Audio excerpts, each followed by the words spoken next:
अब इलेक्शन में पोलिंग का वक्त ख़त्म होने वाला है। 5 बजे पोलिंग का वक्त ख़त्म हो जाएगा। हमारे साथ इस वक्त सीनियर सहाफ़ी, तज्ज़ियाकार, एंकर पर्सनस मौजूद हैं। सीनियर सहाफ़ी हामिद मीर साहब मौजूद हैं, senior anchor person Shahzad Iqbal मौजूद हैं, तज्ज़ियाकार सहाफ़ी मुनीफ फ़ारूक से भी हम बात करेंगे। इस हल्के इस ज़िमनी इंतखाब के मुख्तलिफ हल्कों में उन्होंने जाकर प्रोग्राम्स भी किए, बहुत से लोगों से बातचीत भी की थी। हामिद मीर साहब, कई वाक़यात सुबह से अब तक पेश आए हैं। एक तो ज़िमनी इलेक्शन जिन हल्कों में हो रहा है वहाँ पर नाखुशगवार वाक़यात थे, फिर शेख रशीद साहब की ऑडियो आई, फिर शहबाज गिल साहब का वाक़या कि वो प्राइवेट गार्ड्स को लेकर मुजफ्फरगढ़ पहुँचे हुए थे। तासुर ये जा रहा था कि वो एफसी के एहलकार हैं, लेकिन वो एफसी के एहलकार नहीं थे। क्या आपको लगता है कि मजमूई तौर पर ये पुरअमन रहा है इलेक्शन, और इसका नतीजा जो भी होगा वो सियासी जमातें कबूल करेंगी?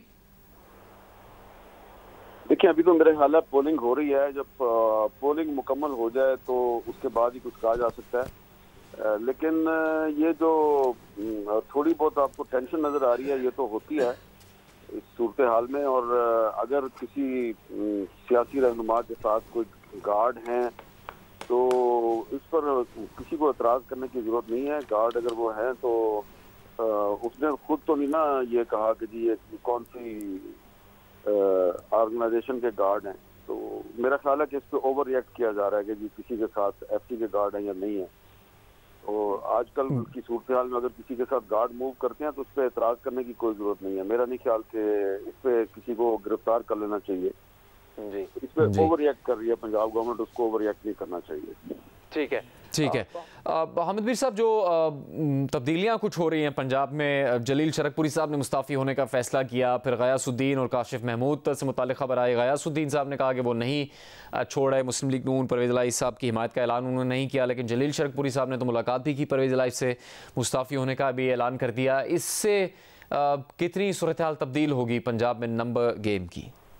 ये तो वाज़ेह तौर पर नज़र आ रहा है कि कुछ लोगों से इस मौका पे इस्तीफा दिलवाया गया है, कुछ और को भी कन्विंस करने की कोशिश की गई, मोटिवेट करने की कोशिश की गई। तो इससे एक चीज़ तो वाज़ेह है कि अगर बहुत ज़्यादा जोर लगा के तो जो पंजाब असम्बली में जो नंबर्स गेम है उस पर असरअंदाज होने की कोशिश की जा रही है। और कोशिश की जा रही है कि इलेक्शन से पहले पहले मुस्लिम लीग नून के 2-3 वोट माइनस हो जाए। तो साफ नज़र आ रहा है कि जो तहरीक इंसाफ है या मुस्लिम लीग कायद-ए-आज़म है, तो उसको पूरा यकीन नहीं है कि उनको 15 या 16 सीटें मिलेंगी।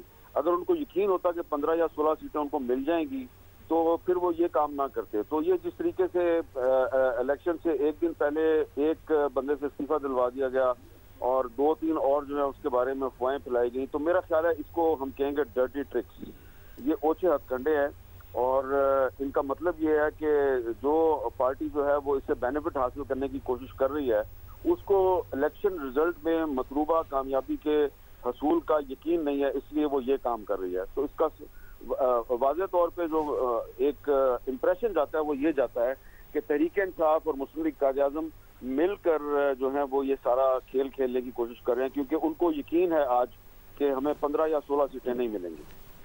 शहजाद इकबाल साहब, सबसे जो सख्त मौक़िफ़ है लोटों के ख़िलाफ़, जमात से मुनहरफ होने वालों के ख़िलाफ़, वो इमरान खान साहब का है, और वो ज़्यादा तनकीद करते हैं ज़ाहिर है तहरीक इंसाफ के उन अरकान पर जो मुनहरफ हो गए, जिन्होंने वोट कास्ट किया हमजा शहबाज के हक़ में, और फिर उनको अपनी सीट्स से भी महरूम होना पड़ा।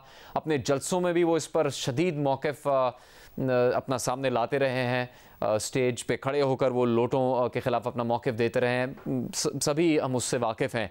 लेकिन फिर जब मुस्लिम लीग नून के अरकान मुनहरफ हो रहे हैं अपनी जमात से, जैसे कि जलील शरकपुरी साहब छोड़ रहे हैं जमात, परवेज़ इलाही साहब से मिल रहे हैं, तो उसको वेलकम किया जा रहा है। तो ये बहुत ही ज़्यादा तज़ाद नहीं है तहरीक इंसाफ और उनके इत्तेहादियों की सियासत में? बहुत शुक्रिया। देखिए, दो तरीके होते हैं।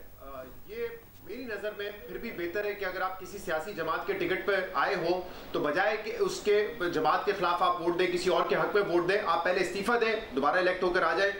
तो ये मेरे ख्याल में एक बेहतर तरीका है, बजाय इसके कि आप मुनहरफ होकर दूसरी पार्टी को सपोर्ट करें। लेकिन आइन दोनों बात को आपको इजाज़त देता है। आप चाहें तो वोट ऑफ नो कॉन्फिडेंस में अपने मुखालिफ को जाके वोट दे दें, अपनी जमात के खिलाफ आप वोट दे सकते हैं, या फिर आप इस्तीफा दे दें। तो मेरी नज़र में वैसे इस्तीफे वाला ऑप्शन बेहतर है। लेकिन ये बात आपकी दुरुस्त है कि लोटे तो खाली शरक पूरी साहब की सूरत में नहीं नजर आ रहे, वो तो पहले भी आपको पता है 4-5 जो लोग हैं पाकिस्तान मुस्लिम लीग नून के, वो तो पिछले 2-2.5 साल से इन टच हैं पाकिस्तान तहरीक इंसाफ की क़यादत से, उस्मान बुज़ार साहब से इन टच थे। तो ये तो हर पार्टी का मौक़िफ़ होता है, जब भी उनका कोई शख्स छोड़ के जाएगा दूसरी पार्टी में तो वो वहाँ पर यही कहते हैं कि लोटे हो गए। अब यहाँ पे नियाजी साहब जो कि इलेक्शन लड़ रहे हैं पाकिस्तान तहरीक इंसाफ की सूबाई नशिस्त से, उन्होंने तो चंद हफ्ते पहले ही पाकिस्तान तहरीक इंसाफ ज्वाइन की है। इसके अलावा ऐसे कैंडिडेट भी हैं इस इलेक्शन में जो 2018 में नून लीग से लड़े थे लेकिन अब पाकिस्तान तहरीक इंसाफ से लड़ रहे हैं क्योंकि नून लीग ने उनको टिकट नहीं दिया, नून लीग ने मुर्रफीन को टिकट दिया है। तो मेरे ख्याल से इसमें तो जो भी सियासी जमातें हैं ये बयानिया बनाने की कोशिश करती हैं कि ये लोटे हैं, मुनर्रिफ हो गए हैं, लेकिन हर सियासी जमात ये कोशिश करती है खास तौर पर जो दही इलाके हैं कि वहाँ पर बेस्ट कैंडिडेट उनको मिले, चाहे वो माजी में 4 जमातें बदल चुका हो या 6 जमातें बदल चुका हो। इस पर मेरे ख्याल से कोई नहीं देखता कि उनका क्या ट्रैक रिकॉर्ड। आपको रोका गया और इवेंचुअली शायद गिरफ्तार किया गया, लेकिन मुझे नहीं लगता कि वो इतना सीरियस मामला है, हल हो जाएगा। लेकिन जहां तक ये जो आज और जितने मजीद इंकशाफात हुए हैं शरकपुरी साहब का मामला है, तो ये ध्यान में रखिए कि वो बिल्कुल विकते हैं एक दूसरे की। वो जिस तरह पाकिस्तान मुस्लिम लीग काफ की तरफ से कल एक भरपूर कोशिश के बाद शरकपुरी साहब की विकेट गिराई गई और उनको इस्तीफा दिलवाया गया, लेकिन ज़हन में रखना चाहिए कि जो अदालत का फैसला था 22 तारीख को सेकेंड राउंड ऑफ इलेक्शन होना है, तो उसमें जो भी कैंडिडेट या चौधरी परवेज इलाही साहब या हमजा शहबाज शरीफ ज्यादा वोट ले पाएंगे वो चीफ मिनिस्टर का इंतखाब जीत जाएंगे। तो वो जरूरी नहीं है कि वो एक विकेट किसी की, अगर किसी का एक मेंबर कम हो गया है तो वो क्वालिफाई नहीं करेगा क्योंकि उसका एक सीट कम हो गई है, क्योंकि डिफेक्शन की वजह से या 63A की इंटरप्रिटेशन की वजह से आप कोई दूसरे को तो वोट कर नहीं पाएगा। लेकिन उस दिन जितने भी हाउस में मेंबर मौजूद होंगे, जो ज्यादा वोट ले पाएगा वो चीफ मिनिस्टर बन जाएगा। ठीक है हामिद मीर साहब, कुछ मुकाबले काफ़ी कड़े भी हैं, जैसे कि शाह महमूद कुरैशी साहब ने बड़ी भरपूर इंतखाबी मुहिम चलाई, उनके बेटे जैन कुरैशी PP 217 मुल्तान से इलेक्शन लड़ रहे हैं, सलमान नई वहाँ पर पहले से जीतते रहे हैं।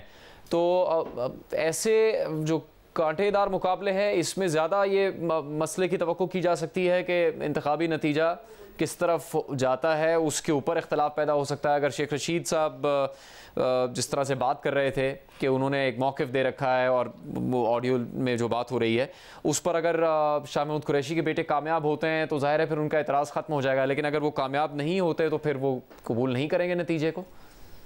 ये देखें, ये तो हर जो एक बेशऊर शहरी है पाकिस्तान में उसका ताल्लुक तहरीक इंसाफ के साथ है या नहीं है, उसकी सियासी हमदर्दी इमरान खान के साथ है या नहीं है, ये उन सबको पता है कि अगर ये जो 20 नशस्तें हैं इनका रिजल्ट अगर पाकिस्तान तहरीक इंसाफ की तवक्कुआत के मुताबिक नहीं होगा तो उन्होंने धांधली का इल्ज़ाम तो लगाना ही लगाना है और वो कहेंगे जी हम इसको नहीं मानते। सुबह 8 बजे पोलिंग शुरू हुई और 8:40 पर तहरीक इंसाफ ने धांधली का इल्ज़ाम लगाना शुरू कर दिया और अब पोलिंग ख़त्म होने में 15-20 मिनट बाकी हैं और अभी तक वो धांधली का इल्ज़ाम लगा रहे हैं। तो जो पोलिंग शुरू होने के आधे घंटे बाद ही धांधली का इल्ज़ाम लगाना शुरू कर दे तो इसका मतलब ये है कि उनको यकीन है कि ये इलेक्शन जो है ये मजबूरी तौर पे इसका जो रिजल्ट होगा वो हमारी तवक्कुआत के मुताबिक नहीं होगा। ये एक नेचुरल सी बात है कि जैसे ही कोई खेल शुरू हो और खेल के इब्तिदा में अगर आप रोंदी का शोर मचाना शुरू कर दें इसका मतलब है कि आप ये खेल जो है उसका अल्टीमेट रिजल्ट आपको पता चल गया और आप जीत नहीं पाएंगे। तो ये जैसे ही आज सुबह पोलिंग शुरू हुई तो शुरू में ही पहले आधे घंटे के अंदर ही धांधली का इल्ज़ाम लगा दिया गया। तो अब अगर जब रिजल्ट आना शुरू हो जाएगा और अगर वो तहरीक इंसाफ की तवक्को के मुताबिक नहीं होगा तो वो यही करेंगे और वो हो सकता है उसके बाद वो कहें जी कि अब हम एक और लॉन्ग मार्च कर देंगे, हम एजिटेशन करेंगे, हम तहरीक चला देंगे। तो ये ऑलरेडी एक्सपेक्टेड है। ये रिजल्ट जो है ये आज सुबह 8:30 बजे ही तहरीक इंसाफ ने खुद ही रिजल्ट अनाउंस कर दिया हुआ है। जब उन्होंने धांधली का इल्ज़ाम लगाया इसका मतलब है कि ये रिजल्ट उनको पहले से मालूम है। दिलचस्प। शहजाद इकबाल साहब, बहुत सी नशिस्तें ऐसी हैं जिसमें जो उम्मीदवार खड़े हैं वो पिछले कई दहाइयों से जीतते आ रहे हैं, कभी हारे नहीं हैं इलेक्शन। बहुत से ऐसे हल्के हैं जहां उम्मीदवार ऐसे हैं जो पिछले 20 साल में जीते नहीं हैं। तो आपको लगता है कि कुछ बहुत ज़्यादा मुख्तलिफ हो सकता है या फिर पिछले 10-20 बरस से या 25 बरस से जो उस हल्के की सियासत है उसी के मुताबिक लोग अपना वोट कास्ट कर रहे होंगे? देखें, जो दही इलाके हैं वहाँ पर तो सूरत हाल नहीं बदली है, वहाँ पर अभी भी पार्टी का वोट है, लेकिन जो मैटर ये करता है कि आपके पास कैंडिडेट कौन है। और इसीलिए आप देखें, एक तो वजह ये थी क्योंकि पीटीआई के लोगों ने मुनर्रिफ होकर वोट दिया था हमजा को, तो उन्होंने पहले से ही एक वादा किया हुआ था कि उनको टिकट देंगे, लेकिन वैसे भी जो 10 आज़ाद उम्मीदवार जीते थे 2018 में, उन्होंने कहीं तहरीक इंसाफ के कैंडिडेट को शिकस्त दी थी, कहीं नून लीग के कैंडिडेट को शिकस्त दी थी। तो वहां पे तो यही मैटर करता है कि कौन सा कैंडिडेट कितने वोट रखता है, किस बरादरी से ताल्लुक है, और ये बड़ा इंपॉर्टेंट है। और मेरे ख्याल से इसमें कोई तब्दीली नहीं आई है। हाँ, शहरी इलाकों में जो कैंडिडेट है उसकी अहमियत कम होती है और जो पार्टी है उसका वोट ज़्यादा होता है। लेकिन आज जो पूरा दिन आप बात करें, वैसे ये अच्छी बात है कि कोई लॉ एंड ऑर्डर की सिचुएशन बहुत ज़्यादा बुरी नहीं पैदा हुई। कुछ इश्यूज जो जुनेद सामने आए हैं और वो पहले भी आ रहे थे, वो वोटर लिस्ट के हवाले से थे। अब बहुत सारी वीडियोस ऐसी सर्कुलेट कर रही हैं जहां पे लोग कह रहे हैं कि हमने जब 8300 पे ये मैसेज किया तो हमें बताया गया कि फलां पोलिंग स्टेशन के फलां बूथ पर आपका वोट है, लेकिन जब वो वहां पे गए तो वहां पे उनका नाम लिस्ट में नहीं था। तो कभी बूथ चेंज करना पड़ा, तो कभी किसी पोलिंग स्टेशन में भी, किसी दूसरे पोलिंग स्टेशन में भी उनका वोट वहां पर नहीं था। अब ये एक प्रॉब्लम है। अब ये नहीं कहा जा सकता कि क्या ये मुकम्मल धांधली की वजह से है या ये कोई एरर है इलेक्शन कमीशन ऑफ पाकिस्तान की तरफ से। बहरहाल जो भी हो, क्योंकि हर पाकिस्तानी को हक है कि वो अपना वोट जाके कास्ट करे। अगर ये गलतियां भी हैं तो मेरे ख्याल से अब इलेक्शन कमीशन ऑफ पाकिस्तान, जिसके पास वसाइल हैं, जिसके पास लोग मौजूद हैं, इस किस्म के एरर आने नहीं चाहिए। जब आपको पता है कि नादरा है, टोटली कंप्यूटराइज्ड है, आपका सिस्टम कंप्यूटराइज्ड है, तो ये हो नहीं सकता कि कोई शख्स जो है वो मर चुका है आपकी लिस्ट के मुताबिक, लेकिन वो वहां पर पहुंच जाए वोट देने के लिए। या फिर आप जब 8300 पे एक ऑटोमेटेड सिस्टम में आप अपना मैसेज पुट करते हैं, अपना CNIC नंबर, आपको बताया जाता है कि फला पोलिंग स्टेशन में आपका वोट है, आप वहां पे जाते हैं तो लिस्ट में आपका नाम नहीं होता। ये अगर गलतियां भी हैं तो ये बड़ी गलतियां हैं, क्योंकि हर शहरी को वोट का हक है। तो जिसका नाम नहीं है वो आज वोट नहीं दे सकेगा। तहरीक इंसाफ इसको कह रही है कि ये प्री प्लान्ड रिगिंग है जो कि की इलेक्शन कमीशन ऑफ पाकिस्तान ने, लेकिन इलेक्शन कमीशन ऑफ पाकिस्तान का इसमें मौकिफ आना बड़ा जरूरी है कि साहब हम आगे बढ़ेंगे। शाहजेब खानजादा साहब ने भी हमें ज्वाइन किया इस नशियात में, सुहेल वड़ाइच साहब भी हमारे साथ हैं। शाहजेब साहब, अभी बात ही हो रही थी कि नतीजा कुछ देर में पोलिंग खत्म हो जाएगी, फिर कुछ देर के बाद नताइज आना शुरू होंगे, तो क्या तवक्को की जा सकती है? हामिद मीर साहब ने कुछ दिलचस्प बातें बताई। उन्होंने कहा कि तहरीक इंसाफ सुबह ही से कुछ एतराज़ात कर रही है धांधली के, और उनकी तकरीबन ये रिवायत रही है कि वो शायद तस्लीम नहीं करेंगे अगर उनके हक में फैसला नहीं होता। इस सूरत में कितनी जिम्मेदारी है इलेक्शन कमीशन की, और फिर जो जमात इस वक्त बसर इक़्तिदार है कि वो इस बात को यकीनी बनाए कि सही तरीके से नताइज सामने आए और वो ज़्यादातर काबिल कबूल हों। कुछ हल्के तो ऐसे हैं जहाँ पर जो उम्मीदवार खड़े हैं वो पिछले 30-35 साल से हारे नहीं हैं। जिस तरह PP 90 है भक्कर, वहाँ पर मुस्लिम लीग नून के उम्मीदवार 90 की दहाई से अब तक जीतते आ रहे हैं। तो क्या नतीजा ऐसा हो सकता है जिसकी तवक्को आप कर रहे हैं अब तक जो ट्रेंड रहा है पिछले चंद दिन में? जो हामिद मीर साहब की बात है वो तो ज़ाहिर है बिल्कुल दुरुस्त है, और सबको तहरीक इंसाफ का ट्रैक रिकॉर्ड पता है कि अगर वो हार जाते हैं तो वो कबूल नहीं करते हैं। उनकी अपनी हुकूमत में होते हुए हमें नज़र आया था कि डस्का में इलेक्शन में किस तरीके से जो प्रिजाइडिंग अफसरान थे उनको अगवा कर लिया गया था। फिर इलेक्शन कमीशनर का फैसला आया, उसके बाद सुप्रीम कोर्ट से भी तहरीक इंसाफ को रिलीफ नहीं मिला, मगर उसके बावजूद वो माने नहीं थे कि वो भक्कर में बाद में जब दोबारा इलेक्शन हुआ तो वो जेन्युइन हारे थे। और उसके बाद आपने देखा कि चीफ इलेक्शन कमिश्नर के खिलाफ कितनी बड़ी कैंपेन चलाई गई उनको डिस्क्रेडिट करने के लिए, हालांकि उनका नाम इमरान खान साहब ने दिया था और नाम देने के बाद उनसे बहुत ज़्यादा उम्मीदों का इजहार भी किया था। जो आज का इलेक्शन है, देखिए उसमें कल रात तक कहीं ना कहीं एक घबराहट थी नून लीग के अंदर भी। तहरीक इंसाफ भी जहाँ कॉन्फिडेंस का इजहार कर रही थी तो उनके जो मुख्तलिफ हल्के हैं उनमें एक घबराहट भी थी कि शायद मुश्किल होगा हमारे लिए कि हम 10 सीटें लेने से रोक सकें नून लीग को। जिसके बाद फिर ये खबरें भी आई कि शरपुरी साहब ने इस्तीफ़ा दे दिया है, फिर आया कि 2 और इस्तीफ़े आ रहे हैं। मगर नून लीग के अंदर भी एक नर्वसनेस नज़र आ रही थी, और वो ये थी कि हमारे लिए 50-50 का चांस है। और जब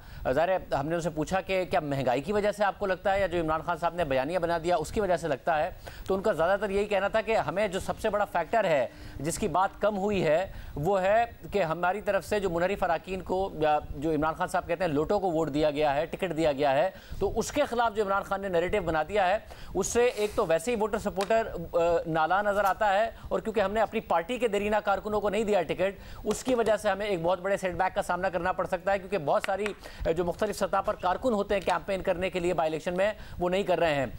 आज जहां तक आप इलेक्शन कमीशन की जिम्मेदारी कह रहे हैं, बिल्कुल इलेक्शन कमीशन की जिम्मेदारी है, है कि जब इतना ज़्यादा उन पर तनकीद हो रही हो और तहरीक इंसाफ रिवायती तौर पर तनकीद कर रही हो कि हार गए तो नहीं मानेंगे, जीत गए तो इलेक्शन के नताइज मान लेंगे, तो उसमें ट्रांसपेरेंट होना चाहिए इलेक्शन, ट्रांसपेरेंट होता हुआ नज़र भी आना चाहिए इलेक्शन। अभी तक देखिए जो मैंने शिकायत देखी हैं सोशल मीडिया पर कुछ वीडियोज़ के तहत तो है, मगर क्या कोई ऐसी शिकायत आई हैं जो वहाँ पर पोलिंग बूथ में कोई कह रहा हो कि देखें मैं यहाँ मौजूद हूँ और मुझे वोट नहीं कास्ट किया जा रहा, कि बहुत बड़े पैमाने पर ऐसे वाक़यात हुए हैं? तो अभी तक ऐसे सबूत तो सामने नहीं आए हैं कि बहुत बड़े पैमाने पर बहुत सारे लोग किसी पोलिंग बूथ पर मौजूद हो और कह रहे हो कि जी हमारा वोट यहाँ पर मौजूद नहीं है। मगर अगर ऐसा हो रहा है तो इलेक्शन कमीशन की जिम्मेदारी है कि ये बताए कि कैसे ये फेलियर हुआ है।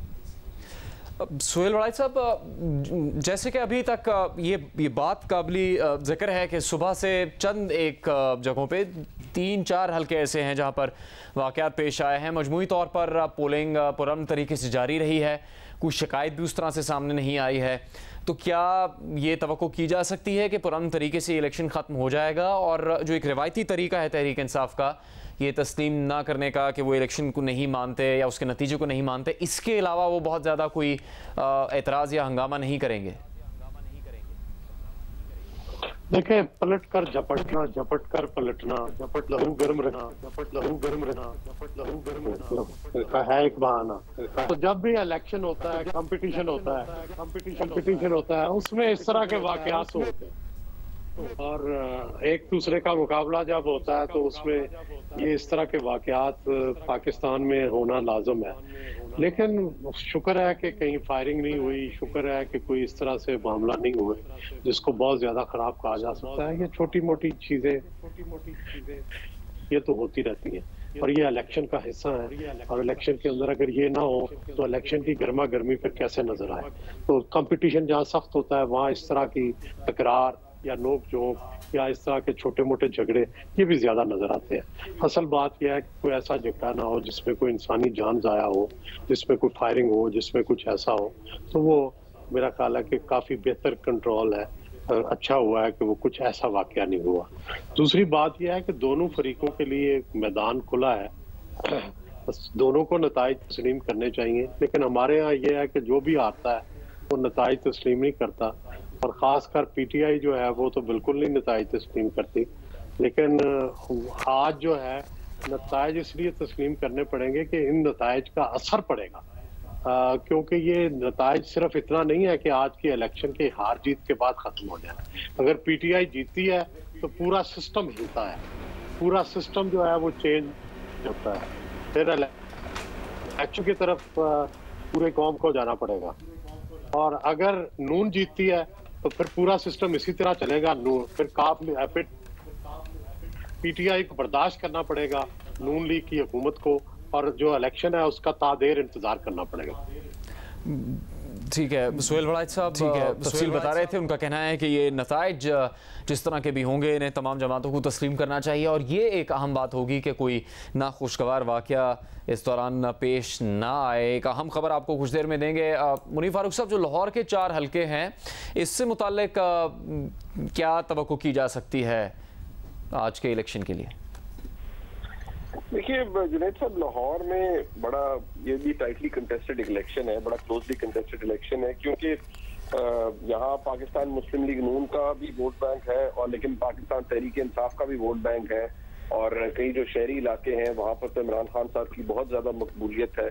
और खास तौर पर जिस बात का एहसास आपको लोगों से मिलके या फील्ड में जाके होता है वो ये कि इमरान खान साहब का जो बयानिया है, जो नैरेटिव उन्होंने बनाया है, क्या लोगों ने उसे तस्लीम किया है या नहीं। वो लोग बहुत हद तक लोगों ने जो इमरान खान साहब के लॉयलिस्ट थे वो इस बात को मानते हैं और आंखें बंद करके मानते हैं कि इमरान खान साहब के खिलाफ को अमरीकी साजिश हुई है और जिसके नतीजे में उनकी हुकूमत गई है। एक और जो फैक्टर जिसने कंट्रीब्यूट किया है वो भी हुकूमत के खिलाफ जाता था, वो महंगाई का फैक्टर है। इवन कई मुस्लिम लीग नून के वोटर जो थे वो भी थोड़े से नाराज नजर आए कि महंगाई जो है, जहाँ उम्मीद थी वहाँ नाराजगी भी थी। लेकिन एक बड़ी जबरदस्त लॉट ये भी नजर आती है जो कि लोग मुस्लिम लीग नून पर बिलीव करते हैं, क़यादत पर बिलीव करते हैं और समझते हैं कि मुल्क बहरानों से निकल जाएगा, सब कुछ हो जाएगा। तो ये भी एक फैक्टर है, कैंडिडेट्स का फैक्टर है, कैंडिडेट कितना कंट्रीब्यूट कर रहे हैं इसके अंदर। अब कुछ एक सीट ऐसी है जिसके अंदर मुझे जाने का इत्तेफाक हुआ हल्के में, वहाँ गो के वो नजीर चौहान साहब पहले तहरीक इंसाफ के टिकट होल्डर थे, वहां से इलेक्शन जीते थे, बाद में अब वो PMLN के कैंडिडेट है। वहां पर जो इवन PMLN के कुछ लोग थे वो ज्यादा खुश नहीं थे इस बात से कि जी उनको टिकट मिला है। तो ये एक आपको नजर आता है कि थोड़ी सी एक प्रॉब्लम है मुस्लिम लीग नून के लिए। लेकिन जो लाहौर के हल्कों के हवाले से कहा जा रहा है कि 2 हल्कों पे मुस्लिम लीग नून लीड कर रही थी और 2 में पाकिस्तान तहरीक इंसाफ बाद नजर में, वो अलग बात है कि आज 6 बजे के बाद जब आप रिजल्ट अनाउंस करेंगे जियो न्यूज पर, तो उसमें क्या सूरत हाल बनती है उसके बारे में तो कुछ नहीं कहा जा सकता। ठीक है, आप सब हमारे साथ रहेगा, हम बात करेंगे। अब आपको ये बता दें कि आज जो इलेक्शन हुआ है उसमें जोश और जज्बात भी गालिब रहे, नोक झोंक और तकरार भी होती रही, कहीं मारधाड़ हुई है, कहीं हाथापाई हुई। लाहौर पर हुक्मरानी करने का दंगल, 20 हल्कों के इंतखाब में सियासी पारा हाई रहा। लाहौर मुल्तान जंग में PTI और नून लीग के कारकुनों में भी टकराव हुआ। धर्मपुरा लाहौर में मुखालिफ कारकुन लड़ पड़े। PTI के रहनुमा जमशेद इकबाल चीमा पर लीगी रुकन ने सर फाड़ने का इल्ज़ाम लगाया। पुलिस को जमशेद इकबाल चीमा की तलाश रही लेकिन उनको गिरफ्तार नहीं किया जा सका। झगड़ा मुबैना तौर पर PTI पोलिंग एजेंट को बाहर निकालने पर हुआ था। जंग में भी मुस्लिम लीग नून और PTI के कारकुनों में झगड़ा हुआ। इस झगड़े में डंडों और लाठियों का आज़ादाना इस्तेमाल किया गया और पुलिस और रेंजर्स मौके पर पहुंची थी। मुजफ्फरगढ़ में लड़ाई के बाद PP के साबिक MPA जमील शाह और मुखालिफ अल्लाह वसाया को हिरासत में ले लिया गया। बाज़ मकामात पर पोलिंग एजेंट्स और अमले की आमद में ताख़ीर की शिकायत सामने आई। कहीं बारिश के बायस पोलिंग देर से शुरू हुई। PP 158 लाहौर के पोलिंग स्टेशन 102 में मर्द और ख़वातीन के लिए एक ही कमरे में पोलिंग बूथ बना दिया गया था। आपको ये बताएं कि दिन भर जो कुछ हुआ इलेक्शन में उसमें कई वाक़यात ऐसे पेश भी आए जहाँ पर कुछ लड़ाई झगड़ा हो रहा था, कारकुन एक दूसरे से लड़ रहे थे, डंडों का इस्तेमाल भी किया गया। ख़ासतौर पे जंग में जो पोलिंग स्टेशन के बाहर सूरत हाल थी उसमें। फिर लाहौर में PP 158 का जो वाक़या है वहाँ पर इस तरह की सूरत हाल थी कि कारकुन का सर फट गया और उसने तहरीक इंसाफ के रहनुमा पर इल्ज़ाम लगाया जमशेद इकबाल चीमा पर कि उन्होंने उन पर तशद्दुद किया और उस कारकुन का सर फाड़ा। लेकिन फिर PTI के पोलिंग एजेंट का वहाँ पर मौक़िफ़ ये था कि उसको वहाँ अंदर जाने की इजाज़त नहीं दी गई है, इस वजह से ये सूरत हाल पेश आई। लेकिन इन 20 हल्कों में 4 से 5 हल्कों में ऐसे वाक़यात पेश आए, लेकिन बाकी 14-15 हल्कों में हम कह सकते हैं कि कोई ऐसे वाक़यात पेश नहीं आए। आपको ये बताएं कि हम ताज़ा तरीन सूरत हाल से आपको आगाह करेंगे। पोलिंग का वक्त अब ख़त्म हो रहा है और क्या इससे मुताल्लिक़ आज के इलेक्शन के बारे में नताइज आएंगे उनके बारे में हम आपको आगाह करेंगे और ताज़ा तरीन ख़बरें भी आपको देंगे। आपको बताएंगे PP 7 रावलपिंडी में साबिक DG ISI ज़हरुल इस्लाम ने अपना वोट कास्ट किया है। एजाज़ सैयद ने उनसे बात की है, उनकी गुफ्तगू आपको दिखाते हैं। PTI को सपोर्ट कर रहे हैं सर? जी मैं बस अपना वोट डालना है सर। 2014 के धरने आपने करवाए थे PTI के, तो अभी उनके कैंडिडेट को भी सपोर्ट कर रहे हैं। गलत काम किया था आपने 2014 के धरने सर 2014 के धरने आपने मुनक़्क़िद करवाए थे, गलत काम था या नहीं? आप DG ISI थे।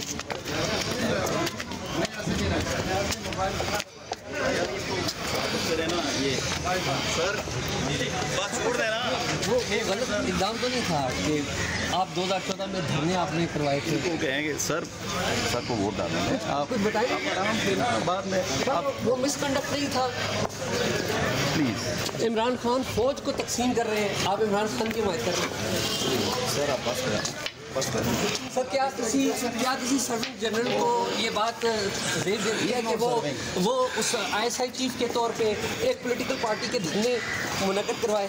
इनको बताएं कि ज़रा आपको ISI से इसलिए अलग किया गया था कि आपने धरने करवाए? प्लीज़ भाई वो बहुत हो गया। PP 7 रावलपिंडी का हल्का है पंजाब असम्बली के लिए जहां पर इंतखाब हो रहा है। यहाँ पर शब्बीर अवान PTI के उम्मीदवार हैं, मुस्लिम लीग नून के उम्मीदवार राजा सग़ीर अहमद है। यहाँ पर साबिक DG ISI ज़हरुल इस्लाम अपना वोट कास्ट करने के लिए आए और उस दौरान जियो न्यूज़ के नुमाइंदे एजाज़ सैयद ने उनसे कुछ सवालात पूछे, उसकी वीडियो आपने देखी। इसके अलावा आज अवामी मुस्लिम लीग के सरबराह शेख रशीद से मुताल्लिक़ भी एक अहम खबर सामने आई। शेख रशीद की मुस्लिम लीग नून के साबिक रुकन पंजाब असम्बली मियां जलील शरकपुरी से मुताल्लिक मुबैना ऑडियो सामने आई थी। ऑडियो लीक में मुबैना तौर पर शेख रशीद चौधरी गुलजमान नामी शख्स से रकम की अदायगी से मुताल्लिक बात कर रहे हैं और वो ये कह रहे हैं कि फिर कल शरकपुरी को भी आपने पेमेंट दे दी। गुलजमान नामी शख्स ने कहा कि टेलीफोन है, खुदा के बंदे सूरत हाल देखना, बेड़ा पार होगा इंशाल्लाह। शेख रशीद ने कहा कि उन्होंने आपकी वजह से बेपर दिया है, देखें फिर क्या होना है। शेख रशीद को मुबैना ऑडियो में जवाब में गुलजमान नामी शख्स ने कहा कि आपने मेरी वजह से बेपर दिया है, अल्लाह पर्दा रखने वाला है। जिस पर शेख रशीद बोले कि अभी निकले नहीं आप घर से, इतना ज़बरदस्त इलेक्शन है। गुलजमान ने जवाब दिया कि अभी निकलते हैं और फिर आपको खबरें देते हैं। उनकी ऑडियो आपको सुनवाते हैं।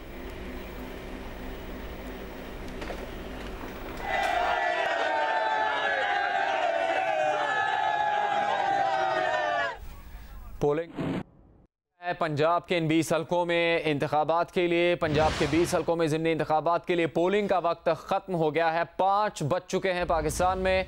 वोटों की गिनती शुरू हो जाएगी। तख्ते लाहौर किसका होगा, फैसले का वक्त आन पहुंचा है। 5 बजने के बाद वक्त खत्म होने के बावजूद पोलिंग स्टेशन में पहले से मौजूद अफराद को वोट डालने की इजाज़त दी गई है। 20 हल्कों का नतीजा फैसला करेगा कि हमजा शहबाज की वजारत आला बरकरार रहेगी या फिर तब्दीली आ जाएगी। मुस्लिम लीग नून को हुकूमत बरकरार रखने के लिए 11 नशिस्तें अब दरकार है।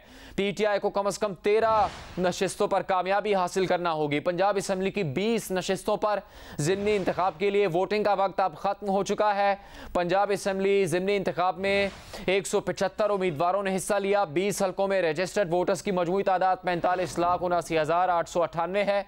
लाहौर की 4 नशिस्तें हैं जिस पर मुस्लिम लीग नून और PTI उम्मीदवारों में कड़ा मुकाबला हुआ है। 5 बजे तक पोलिंग स्टेशन के अहाते में मौजूद अफराद को वोट डालने की इजाज़त है। इलेक्शन कमीशन के कवायद के मुताबिक गैर सरकारी गैर हतमी नताइज 6 बजे से नशर किए जा सकेंगे। जियो न्यूज़ इलेक्शन कमीशन के कवायद और ज़वाबित की पासदारी करते हुए 6 बजे से आपको नताइज से आगाह करना शुरू करेगा। तो आपको ये बता दें कि पंजाब के 20 हल्कों में ज़िमनी इंतखाब के लिए वोटिंग का वक्त खत्म हो गया है। वोटों की गिनती शुरू हो गई है। तख्ते लाहौर किसका होगा, फैसले का वक्त आन पहुंचा है। 5 बजने के बाद वक्त खत्म होने के बावजूद पोलिंग स्टेशन में पहले से मौजूद अफराद को वोट डालने की इजाज़त दी गई है। 20 हल्कों का नतीजा ये फैसला कर देगा कि हमजा शहबाज की वजारत आला बरकरार रहेगी या फिर तब्दीली आ जाएगी। सुप्रीम कोर्ट के हुक्म के मुताबिक जो दोबारा वोट किया जाना है वज़ीर आला पंजाब के लिए वो 22 जुलाई को होगा पंजाब असम्बली में। और आज 17 जुलाई के इंतखाब के नतीजे की सूरत में ये फैसला हो जाएगा कि किस इत्तेहाद को ज़्यादा नशिस्तें हासिल है। मुस्लिम लीग नून को हुकूमत बरकरार रखने के लिए अब 11 नशिस्तें इन 20 नशिस्तों में से जीतना लाजमी है। PTI को कम से कम 13 सीट्स पर कामयाबी हासिल करना होगी, तभी वो तब्दीली ला सकेंगे और उनके नामजद करदा उम्मीदवार परवेज़ इलाही को कामयाबी दिलवा सकेंगे। पंजाब असम्बली की 20 नशिस्तों पर ज़िमनी इंतखाब के लिए वोटिंग का वक्त अब ख़त्म हो चुका है। PP 7 रावलपिंडी, इसके लिए हम बात करेंगे जियो न्यूज़ के नुमाइंदे शब्बीर डार से। शब्बीर डार, पोलिंग का वक्त खत्म हो गया, क्या ऐसे कोई पोलिंग स्टेशन हैं जहां पर अब भी वोटर्स मौजूद हों, वक्त खत्म होने के बाद भी उन्हें वोट कास्ट करने की इजाज़त दी जाएगी, या पोलिंग खत्म होने के साथ साथ पोलिंग मुकम्मल भी हो गई तमाम पोलिंग स्टेशन पर? जी बिल्कुल जुनैद, पोलिंग का वक्त ख़त्म हो चुका है और बहुत सारे ऐसे पोलिंग स्टेशन हमने देखे हैं कि जहां पर बड़ी तादाद में वोटर्स अभी मौजूद है, लेकिन जो पोलिंग का अमला यहां पर है, प्रिजाइडिंग अफसरान है, उनका कहना है कि जो पोलिंग स्टेशंस के गेट के अंदर वोटर्स मौजूद हैं उनको वक्त दिया जाएगा पोलिंग के लिए, लेकिन जो नए वोटर्स बाहर से आएंगे उनको पोलिंग स्टेशंस के अंदर इजाज़त नहीं होगी। इस तरह से जो पोलिंग का वक्त ख़त्म हो गया है। अब पोलिंग स्टेशंस के बाहर जो कारकुनान हैं तमाम जमातों के, उनकी गहमा गहमी हमें नज़र आ रही है, बढ़ गई है। पूरा दिन भरपूर पोलिंग रही है, बहुत बड़ी तादाद में लोग पोलिंग स्टेशन आए। हमने देखा कि मुअम्मर अफराद, उम्र रसीदा ख़वातीन, माजूर अफराद वोट डालने आए। आज 20 से 30% बताया जा रहा है कि टर्न आउट रहा है PP 7 में। रावलपिंडी का हल्का PP 7 चूँकि देही आबादी पर ज़्यादा मुश्तमिल है, लिहाजा यहाँ पर ज़्यादा जो वोट है वो बरादरी का पड़ता है, इसलिए जो मुस्लिम लीग नून के उम्मीदवार है वो बहुत शुक्रिया इस मालूमात के लिए शब्बीर डार। हम मुल्तान में बात करेंगे जियो न्यूज़ के नुमाइंदे इमरान चौधरी से, जहाँ पर मुल्तान के हल्का PP 217 में इंतखाब लड़ा गया। इमरान चौधरी, पोलिंग का वक्त ख़त्म हो गया, क्या अपडेट है इस हल्के से? जी बिल्कुल, पोलिंग का वक्त जो है वो ख़त्म हो चुका है। मैं इस वक्त जिस ज़राना पोलिंग स्टेशन के अंदर मौजूद हूँ, यहाँ पे भी जो बैरूनी दरवाज़ा था वो बंद किया गया। 5 बजने में जब 2 मिनट थे तो बाकायदा तौर पर आवाज़ दी गई कि अगर कोई शख्स रह गया है, कोई खातून रह गई है तो वो अंदर दाखिल हो जाए। 5 बजे के बाद किसी को अंदर दाखिल होने नहीं दिया जाएगा। इस वक्त जो है वो 8 से 10 ख़वातीन जिस पोलिंग स्टेशन में मैं मौजूद हूँ वो इस वक्त भी अंदर मौजूद हैं प्रिजाइडिंग अफसर के पास, और वो अपना वोट जो है वो कास्ट करेंगी। इसी तरह कम बेश मुल्तान के जो 124 पोलिंग स्टेशन हैं उनमें से बेशतर पोलिंग स्टेशन ऐसे हैं जहाँ पे इस वक्त पोलिंग का वक्त तो ख़त्म हो चुका है लेकिन अंदर वोटर्स मौजूद हैं, और वो अपना जब वोट कास्ट कर लेंगे, उनको जब बाहर निकाल दिया जाएगा, उसके बाद जो है वो गिनती का अमल शुरू होगा। अगर बात की जाए आज तमाम दिन पोलिंग के अमल की, तो मैं आपको ये एक एग्जाम्पल के तौर पर बता दूँ कि जिस पोलिंग स्टेशन पर मैं मौजूद हूँ यहाँ 1570 टोटल वोट थे, जिनमें से तकरीबन 600 वोट 590 वोट जो हैं वो कास्ट हुए। इससे आप कोई अंदाज़ा लगा सकते हैं कि वोट डालने की शरह किस हद तक रही, और लोगों ने काफ़ी ज़्यादा जोशो खरोश के साथ वोट डाले। अगर अमनो मान की सूरत हाल की बात की जाए तो सिर्फ एक वाक़या पेश आया जो निजी फैक्ट्री में शाह महमूद कुरैशी जहाँ गए और उन्होंने वहाँ पर जो है वो हुल्लड़बाजी करवाई अपने साथियों से। उसके अलावा मजमूई तौर के ऊपर PP 217 में इंतहाई पुरअमन माहौल में जो था वो वोटिंग हुई है। एक बड़ा मरला इस वक्त इंतज़ामिया और पुलिस के पास जो सामने आ रहा है वो ये है कि लोग जो हैं वो PTI और मुस्लिम नून के जो सपोर्टर्स और वोटर्स हैं वो अब जो पोलिंग स्टेशन हैं उनके बाहर रिजल्ट लेने के लिए इकट्ठे होना शुरू हो गए हैं और अभी से नारेबाजी का उस्मान भट्टी से बात करेंगे। पंजाब में ज़िमनी इंतखाब के लिए वोटिंग के लिए टाइम ख़त्म हो चुका है, 5 बजे पोलिंग का वक्त मुकम्मल हो चुका है। उस्मान भट्टी, क्या अपडेट है आपके पास? जी, इस वक्त मैं पोलिंग स्टेशन के अंदर मौजूद हूं। अगर मेरा कैमरामैन एयर अदनान आपको दिखा सके कि यहां पर जो पोलिंग का टाइम था 5 बजे दरवाजे बंद कर दिए गए। यहां पर जो लाहौर पुलिस थी उन्होंने दरवाजे बंद कर दिए ताकि अब 5 बजे के बाद कोई भी शख्स अंदर ना आ सके। मैं इस वक्त ख़वातीन का जो पोलिंग स्टेशन है वहाँ पर मौजूद हूँ। ये डिसेंट हाई स्कूल है, ये 17 कॉलोनी है। यहाँ पर जो उम्मीदवार हैं पाकिस्तान मुस्लिम नून की जानिब से असद खोखर, जबकि पाकिस्तान तहरीक इंसाफ की तरफ से नवाज़ अवान है। इस वक्त मेरे साथ प्रिजाइडिंग ऑफिसर मौजूद हैं। अस्सलाम वालेकुम जी, आप थोड़ा सा आगे आ सकते हैं? आप क्या कहेंगे, कितना टर्न आउट रहा यहाँ पर वोटर्स का? वोटर्स का टर्न आउट +20 है, 20% से ज़्यादा है। वोटर्स को कोई परेशानी तो नहीं कि वोटर लिस्ट में नाम नहीं है? कुछ ऐसी भी शिकायत मिलती रही? नहीं, अल्हम्दुलिल्लाह हमारा स्मूथ चल रहा है। जी, अभी कुछ देर बाद ये जो बॉक्सेस हैं इनको यहाँ पर खोला जाएगा, वोटों की गिनती शुरू हो जाएगी। यहाँ पर आप देख सकते हैं कि ख़वातीन भी मौजूद हैं, प्रिजाइडिंग ऑफिसर भी मौजूद हैं, पोलिंग एजेंट्स जो कि मुख्तलिफ पार्टीज़ के हैं वो भी यहाँ पर मौजूद हैं, लाहौर पुलिस के अहलकार भी यहाँ पर मौजूद हैं ताकि यहाँ पर कोई भी हंगामा आराई ना हो। और अभी कुछ देर बाद यहाँ पर जो है वो वोटिंग का जो गिनती का अमल है वो शुरू होगा। अभी जो भी वोटर्स पोलिंग स्टेशन के अंदर आ चुके थे वो अपना वोट जो है वो कास्ट कर रहे हैं, और 5 बजे का टाइम था और अभी ये वोटिंग का जो अमल है, गिनती का अमल शुरू होगा। वोटिंग कास्ट करने के लिए जो टाइम 5 बजे था, उस्मान भट्टी लाहौर के हल्का PP 167 से अपडेट दे रहे थे, पोलिंग स्टेशन के अंदर मौजूद थे और बता रहे थे कि वहां पर पोलिंग का वक्त खत्म होने के बाद वोटों की गिनती कुछ देर में शुरू हो जाएगी। इसके अलावा हमने आपको मुल्तान के हल्का PP 217 से अपडेट दी और PP 7 रावलपिंडी से अपडेट दी। मुकम्मल सूरत हाल से आपको आगाह करेंगे। 5 बजे वोट डालने का वक्त खत्म हो चुका है। जो अफराद पोलिंग स्टेशन के अंदर मौजूद थे और उस वक्त तक उन्होंने अपना वोट कास्ट नहीं किया था, उनको वोट डालने की इजाज़त दी जाएगी। आपको ये बताते हैं कि मुस्लिम लीग नून की रहनुमा ताहिरा औरंगजेब ने उम्मीद जाहिर की है कि ज़िमनी इंतखाब में मुस्लिम लीग नून भारी वोटों से फतह हासिल करेगी। उन्होंने बात कलर सैदा के इंतखाबी हल्के के दौरे के मौके पर कही, आपको दिखाते हैं।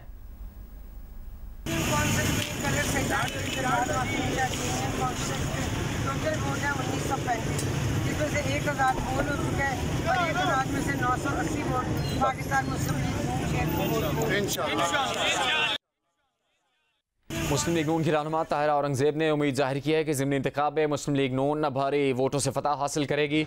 उन्होंने बात कलर सैदा के इंतखाबी हल्के के दौरे में कही। उनका कहना था कि ज़िमनी इंतखाब में मुस्लिम लीग नून भारी वोटों से फतह हासिल करेगी। आपको मुसलसल आगाह कर रहे हैं ब्रेकिंग न्यूज़ से। इलेक्शन जो आज ज़िमनी इंतखाब था इसके लिए वोटिंग का वक्त मुकम्मल हो चुका है और अब गिनती मुख्तलिफ पोलिंग स्टेशन पर शुरू हो जाएगी, जिसके बाद 6 बजे से हम आपको नताइज से आगाह करना शुरू करेंगे। पोलिंग का वक्त ख़त्म हो चुका है, गिनती शुरू हो चुकी है और लाहौर तख्ते लाहौर का फ़ैसला होगा और इसी नतीजे से ये अंदाज़ा होगा कि किस तरह से वोटों में कामयाबी हासिल कर सकेगा? क्या वो इत्तेहाद जिसके ज़रिए से मुस्लिम लीग नून के रहनुमा हमजा शहबाज वज़ीर आला पंजाब हैं, क्या जो 22 जुलाई को इंतखाब होगा उसमें उनको वोट्स मिल सकेंगे, या फिर तहरीक इंसाफ और मुस्लिम लीग काफ का इत्तेहाद कामयाब हो सकेगा? उम्मे फरवा जियो न्यूज़ की नुमाइंदा, उनसे लाहौर के हलकों में जहां पोलिंग का वक्त ख़त्म हो चुका है उससे मुतालिक बात करेंगे। उम्मे फरवा, आप किस हलके में मौजूद हैं और क्या यहाँ गिनती का अमल शुरू हो चुका है पोलिंग का वक्त ख़त्म होने के बाद? जी बिल्कुल, मैं इस वक्त PP 158 का हल्का है धर्मपुरे का, वहाँ पर मौजूद हूँ। और सूरत हाल इस तरह से है कि सुबह 8 बजे से जैसे पोलिंग का अमल शुरू हुआ, वो आगाज़ से ही लोगों ने आना शुरू कर दिया, वोट डालना शुरू कर दिया और लोगों के अंदर बहुत गहमा गहमी देखने में आई। और आज जो सबसे बड़ी बात ये देखने में थी कि ना सिर्फ एक बुज़ुर्ग अफराद और दरमियानी उम्र के अफराद बल्कि बीमार अफराद भी सिर्फ वोट डालने के लिए आए थे, बल्कि नौजवान जो थे वो वोट डालते हुए नजर आए। और ख़ास तौर पर फैमिलीज़ के साथ वो मासूम बच्चे भी हमें दिखाई दिए कि जिन्हें वोट का मतलब भी पता नहीं होगा, वो भी फैमिली के साथ वोट डालने के लिए आए थे। और बहुत ज़्यादा गहमा गहमी और लोगों का जोशो खरोश जो है वो देखने में था। जितने वोटर वोट कास्ट करने के लिए आ रहे थे, डालने के लिए आ रहे थे, उससे ज़्यादा सपोर्टर्स जो थे वो पोलिंग स्टेशन के बाहर दिखाई दिए। और पुलिस की काफ़ी नफरी तैनात थी कि जो लोगों को कि किसी किस्म के नाखुशगवार वाक़या पेश ना आए, लोगों को साइड पे कर रही थी। अब 5 बजे जो है पोलिंग का अमल ख़त्म हो चुका है, अब वोटिंग की गिनती जो है शुरू हो चुकी है। लेकिन वो लोग जो पोलिंग स्टेशन के अंदर दाखिल हो चुके थे, उन लोगों को वोट डालने की इजाज़त इलेक्शन कमीशन की जानिब से दी गई है और वो लोग वोट कास्ट कर चुके हैं। और अब जो है बाकायदा तौर पे वोटिंग की गिनती, वोटों की गिनती का अमल जो है वो शुरू हो चुका है। जी बहुत शुक्रिया उम्मे फरवा लाहौर से तफसील बताने के लिए। जियो न्यूज़ को मुख्तलिफ हल्कों से नताइज मौसूल होना शुरू हो गए हैं, लेकिन इलेक्शन कमीशन के कवायद व ज़वाबित पर अमल करते हुए जियो न्यूज़ आपको उन नताइज से 6 बजे से आगाह करना शुरू करेगा। फैसलाबाद में भी ज़िमनी इंतखाब हुआ। PP 97 का हल्का है जहां पर अली अफजल शाही PTI के उम्मीदवार थे, मोहम्मद अजमल चीमा मुस्लिम लीग नून के उम्मीदवार थे। हम्माद अहमद जियो न्यूज़ के नुमाइंदे, उनसे इस बारे में बात करेंगे। हम्माद, क्या अपडेट है फैसलाबाद के हल्का PP 97 में वोटिंग से मुताल्लिक? क्या वोटिंग मुकम्मल हो चुकी है या अब भी कुछ अफराद अंदर मौजूद हैं जिनको वोट डालने की इजाज़त दी जाएगी?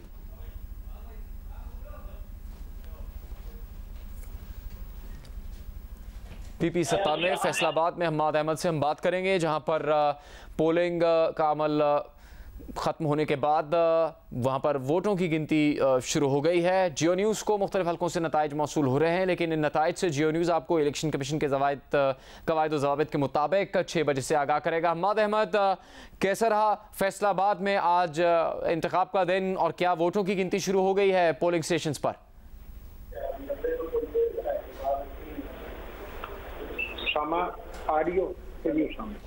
हम्माद अहमद जियो न्यूज़ के नुमाइंदे, उन तक हमारी आवाज़ नहीं पहुंच पा रही, उनसे हम कोशिश करेंगे दोबारा बात हो सके और फैसलाबाद की अपडेट उनसे ले सके। PP 7 Rawalpindi, PP 83 Khushab, PP 90 Bhakkar, PP 97 Faisalabad, PP 125 Jhang, PP 127 Jhang, PP 140 Sheikhpura, PP 158 Lahore, PP 167 Lahore, PP 170 Lahore, PP 202 Sahiwal, PP 217 Multan, PP 224 lodhra, PP 228 lodhra, PP 237 Bawal नगर, PP 272 Muzaffargarh, PP 273 Muzaffargarh, PP 282 लिया और PP 288 डेरा गाजी खान में आज ज़िमनी इंतखाब हुआ है। ये 20 नशिस्तों का नतीजा फैसला करेगा कि पंजाब में किसकी हुकूमत कायम रहती है। सीनियर सहाफ़ियों तजज़ियकारों से हम बात करेंगे। एक पर्सन तजज़ियकार शाहज़ेब खानज़ादा साहब से हम बात करेंगे। शाहज़ेब साहब, जो भी नतीजा होगा तहरीक इंसाफ मुस्लिम लीग नून के लिए फ़ैसला कुन होगा, लेकिन अगर मुस्लिम लीग नून कामयाब नहीं होती तो उनके ऊपर भी जिम्मेदारी को तस्लीम करें, चूँकि सुप्रीम कोर्ट में समाअत के बाद इस बात की इजाज़त दी गई थी कि 17 जुलाई के इंतखाब के बाद 22 जुलाई को इसका फैसला किया जाए जो दोबारा वोट किया जाएगा वज़ीर आला पंजाब के लिए। और क्या तहरीक इंसाफ पर भी ये दबाव पैदा होता है या उनके ऊपर भी जिम्मेदारी, चूँकि तहरीक इंसाफ ही वो मुकदमा लेकर सुप्रीम कोर्ट गई थी और उसने ये फैसला किया कि 22 जुलाई को फिर जो फैसला किया जाएगा 17 जुलाई के इंतखाब के बाद वो हतमी होगा एक तरह से पंजाब की वज़ारत आला के लिए? ये बिल्कुल नून लीग पर ज़ाहिर दबाव है और जिम्मेदारी तो है ही, उन्हें कबूल करना पड़ेगा जो भी इलेक्शन का नतीजा आता है, क्योंकि ना तो उन्होंने इलेक्शन कमीशन के हवाले से कोई एतराज़ उठाया है। इंतज़ामिया इस वक्त चीफ मिनिस्टर ख़ुद हमजा शहबाज हैं, तो नून लीग का तो तस्लीम ना करना बनता नहीं है। अगर नून लीग आज हार जाती है तो उन्हें तो हर हाल में तस्लीम करना होगा, मगर पाकिस्तान तहरीक इंसाफ जाहिर है अगर हार गई तो तस्लीम नहीं करेगी। वो तो जब खुद हुकूमत में थे और ख़ुद उन्होंने चीफ इलेक्शन कमिश्नर साहब को लगाया था, उस वक्त भी नताइज कबूल नहीं कर रहे होते थे और धांधली का इल्ज़ाम लगा रहे होते थे। डस्का की मिसाल हम सबके सामने है। तो तहरीक इंसाफ नहीं करेगी, मगर इम्प्लीकेशंस दोनों के लिए बहुत ज़्यादा हैं जुनैद। अगर आज हार गई नून लीग और नहीं बना पाई हमजा शहबाज साहब को चीफ मिनिस्टर 22 तारीख को, तो उसके बाद पंजाब की हुकूमत हिल जाएगी। वो भी एक बहुत थिन मार्जिन पर खड़ी हुई है। मरकज़ की हुकूमत शहबाज शरीफ साहब की हिल जाएगी, थिन मार्जिन पर खड़ी हुई है और जाहिर है एक अलग प्रेशर डालेंगे। एक पॉइंट ऑफ व्यू तो ये है कि पंजाब असेंबली को तुड़वाएंगे इमरान खान साहब, ताकि इस बात को यकीनी बनाएं कि मुल्क में वफाकी सतह पर इलेक्शन हो सके। मगर अगर परवेज़ इलाही साहब नहीं भी मानते हैं तो भी पॉलिटिकल मनूवरिंग का एक बहुत ज़्यादा चांस होगा कि पंजाब की हुकूमत भी रख लें इमरान खान साहब और मरकज़ में उसके बावजूद डिस्टेबलाइज कर दें शहबाज शरीफ साहब की हुकूमत को, अगर उन्हें पंजाब मिल जाता है। क्योंकि 2-3 इत्तेहादियों ही का वहाँ मामला नज़र आता है। आपने यहाँ भी देख लिया है कि आज इलेक्शन से पहले 2 MPs तो अपने नून लीग के जो है वो रिज़ाइन कर गए या पीछे हट गए सारे के सारे मामले से। तो नून लीग के लिए सिर्फ पंजाब की हद तक नहीं, मरकज़ की हुकूमत की हद तक भी बहुत ज़्यादा इंप्लीकेशन है। और तहरीक इंसाफ के लिए क्यों है कि अगर आज तहरीक इंसाफ हार गई और पंजाब में हमजा शहबाज साहब सर्वाइव कर गए, तो मेरा ख्याल है जो तहरीक इंसाफ किसी भी सूरत चाह रही है कि नवंबर से पहले वफाक में हुकूमत जाए और इलेक्शन हो जाए और जो नवंबर की अहम तैनाती है उससे पहले एक नई हुकूमत आ जाए, वो ख्वाब उनका, उसको अमली जामा पहनाना बड़ा मुश्किल हो जाएगा। कोशिश वो फिर भी करेंगे, वो कोशिश करेंगे कि एक नई कैंपेन लॉन्च करें, किसी भी तरीके से हुकूमत को डिस्टेबलाइज करें, सड़कों पर आएँ, धांधली का बयानिया बनाएं, मगर बहुत मुश्किल हो जाएगा अगर पंजाब में हमजा शहबाज सर्वाइव कर गए और फिर अगले इलेक्शन ही का तहरीक इंसाफ को इंतजार करना पड़ेगा। रहें सड़कों पर, कोशिश करते रहे हुकूमत गिराने की, नहीं गिरा पाएंगे। और जो नवंबर की तैनाती जिससे इमरान खान साहब के साथ साथ पूरी तहरीक इंसाफ को एक बहुत बड़ा मसला है और उन्हें लगता है कि किसी भी तरीके से एक ही शख्सियत आए, हालांकि वो कहते हैं कि मुदाखलत नहीं होनी चाहिए, मगर मुदाखलत की फिर डिमांड भी करते हैं। कल भी इमरान खान साहब ने कहा कि यूटर्न ले लें जर्नैल और इस हुकूमत को घर भेजें, तो फिर उन्हें अगले इलेक्शन का अगले साल तक का इंतजार करना पड़ेगा अगर आज तहरीक इंसाफ हार गई। ये नतीजा हो सकता है, ये हालात पैदा हो सकते हैं।